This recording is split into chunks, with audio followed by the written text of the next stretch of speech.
Hey Wichita, it's Tyler. Today we're back again with another installment of our NextGen video series. Today we have a very special guest, Allaire with Vision Custom Homes. Ann, good morning and how are you? Glad to be here.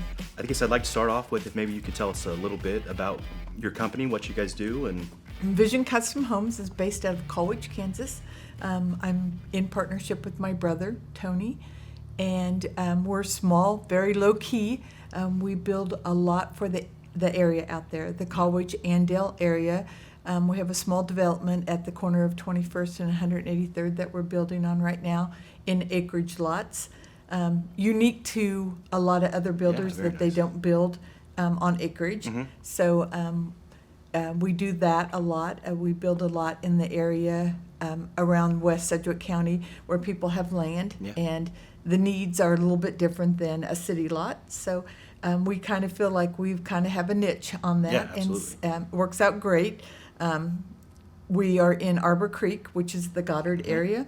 It's a Schellenberg development and has been very good to us, very successful. Yeah. So would you say you guys are primarily a custom home builder, or are you putting out a lot of specs? A little of both. We definitely are a custom home builder. If a customer calls us, we address the fact that they may or may not have their own plan. Mm-hmm. If they do have their own plan, we basically take it and sit down with them and find out what they love about it and what they want to change about it. And then we can take that and probably make it a better plan for them. In addition, we do have specs sprinkled all over. We have Mount Hope, the Goddard area. Mm-hmm. We just kind of have them everywhere right now. So it gives people a place to go see our product. Absolutely. We have two beautiful models, one in Cypress Point and one in Arbor Creek. So very cool. So in that, I know that Cypress Point area, that's more of a patio home style. it is. Have you guys found a lot of success? We've noticed that these patio homes over the past 5 years have really blown up Yes. quite a bit. So you would say was that more of your business today, or is it pretty evenly mixed? So Cypress Point is a Mark Eaton development, Mm-hmm. and Mark's very hands-on with that part of it. He is fabulous to work Absolutely, with, yeah. as is his real estate group that he has in there.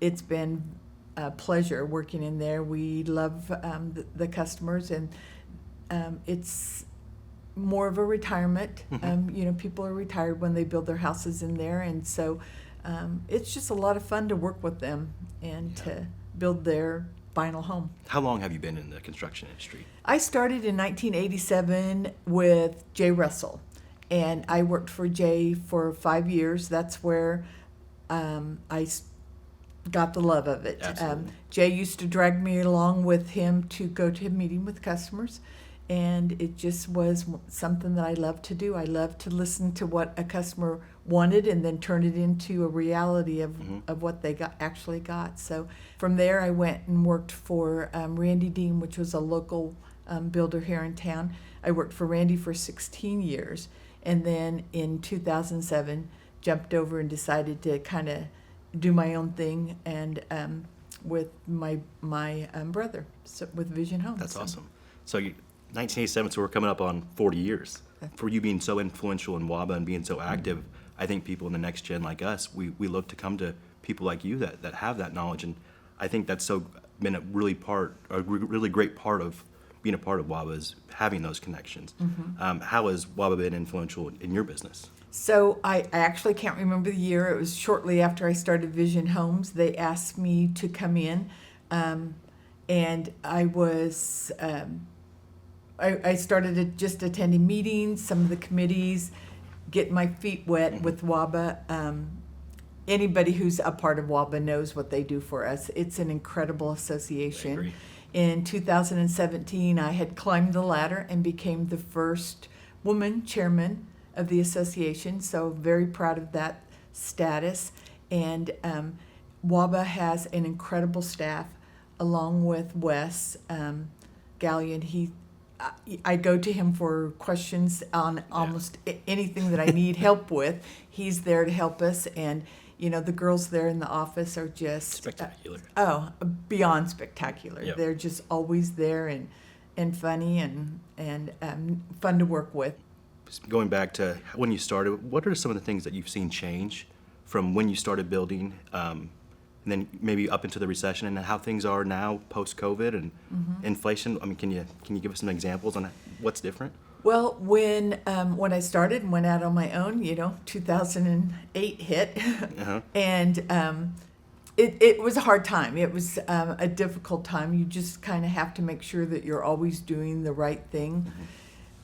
One thing that I wanted to kind of reiterate a little bit in this interview is that I find it very beneficial for any builder in town to take advantage of their vendors, suppliers, and subcontractors, to treat them more like trade partners instead of people that work for you.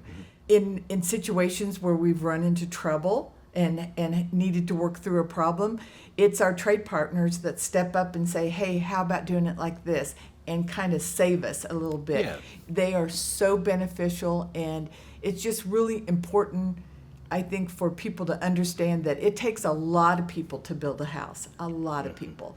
And in that process, we build relationships, and we work with the same subs and the same suppliers on every house.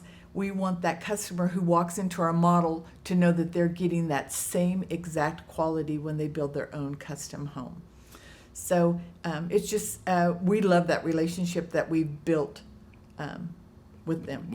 I think that's great. And it's great to hear, as a subcontractor myself, I love working with builders like yourself that look at this as a partnership, because when there are issues down the road, it's not a your problem, it's an our problem. Right. How can we fix this together? Right. So that's a wonderful mindset to have, and I think that probably shows in your homes, and probably shows to your customers as well. I know you said WABA is really a really important part of your business. Can you tell us, how your steps were through WABA, where you started, roles you've had, and what you're active in today?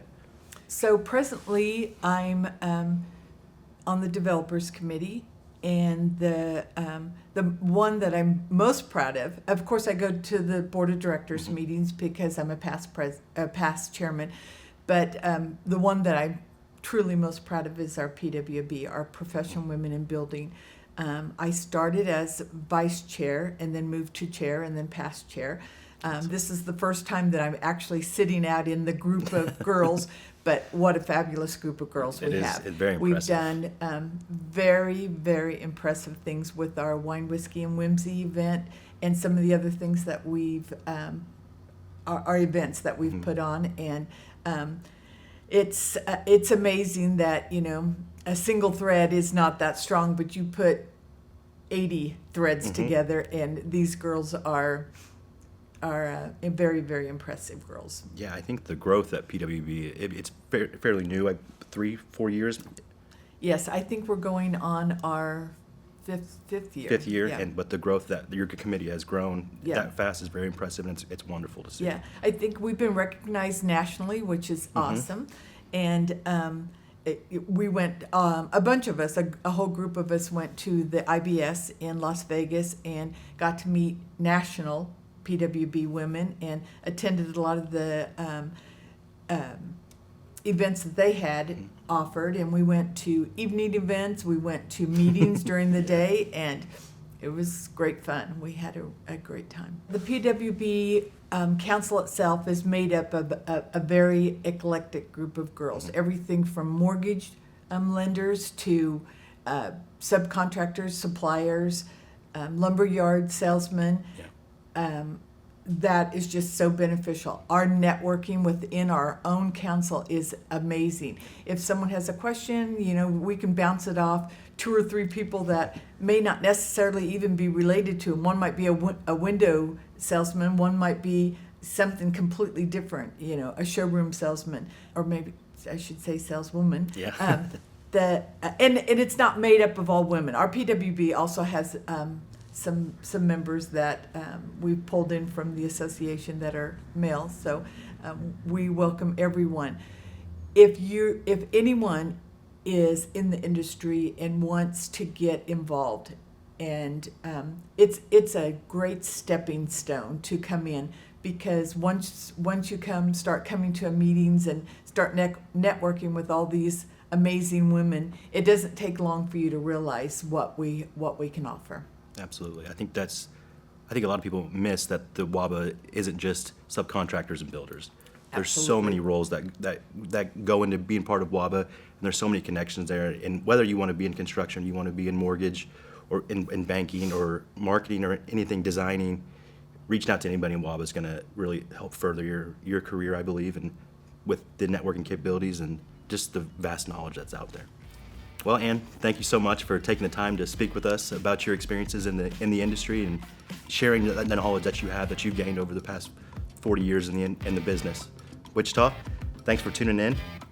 If you'd like to be a part of this video series next time, please reach out to Christian, myself, or anybody at WABA, and we'll see you next time.